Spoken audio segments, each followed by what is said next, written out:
నిజాంపేట మండలం పరిధిలోని నందిగామ గ్రామంలో రైతులు వేసినటువంటి పచ్చిరొట్ట పంట జిలుగును నేడు జిల్లా వ్యవసాయ అధికారి పరిశీలించడం జరిగింది। ఈ సందర్భంగా ఆయన మాట్లాడుతూ పచ్చిరొట్ట పంటలను పండించి భూమిలో కలియదునటం వల్ల భూమిలో పోషకాలు పెరిగి పంటల దిగుబడి పెరుగుతుందని, రసాయన ఎరువుల వాడకం తగ్గి రైతులకు పెట్టుబడి ఖర్చులు తగ్గుతాయని పేర్కొన్నారు।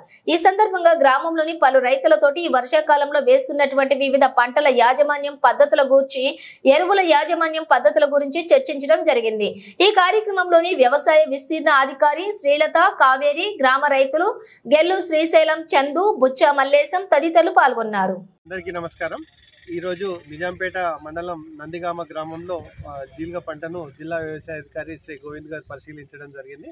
ముఖ్యంగా సేంద్రియ కర్బన పదార్థం పెంచడమే ఉద్దేశంతో వ్యవసాయ శాఖ రైతులకు ఈ జీలుగ జన్ము పంటల్ని పచ్చిరొట్ట పంటలుగా వేసి కలియదున్నడానికి అవగాహన కల్పించడం జరుగుతుంది। ఈ సందర్భంగా సార్ మాట్లాడుతూ తప్పనిసరిగా జీలుగ జన్మును 50% పూత దశ వచ్చే కంటే ముందే సింగిల్ సూపర్ ఫాస్ఫేట్ వేసి చల్లి కలియదున్నినట్టయితే నేల సారవంతమై మంచి దిగుబడి వచ్చే అవకాశం ఉంది। అదే రసాయన ఎరువుల వాడకం తగ్గే అవకాశం ఉందని పేర్కొనడం జరిగింది।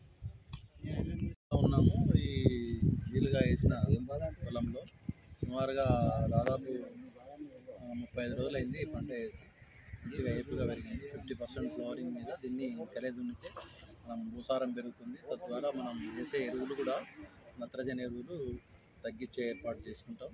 తర్వాత వేరు పుడిపలు కూడా ఇక్కడ మన వాతావరణం నుంచి నత్రజనిని గ్రహించి వేరు పుడిపల ద్వారా కలియదున్నినప్పుడు టోటల్గా నత్రజని భూమికి అందించడం జరుగుతుంది।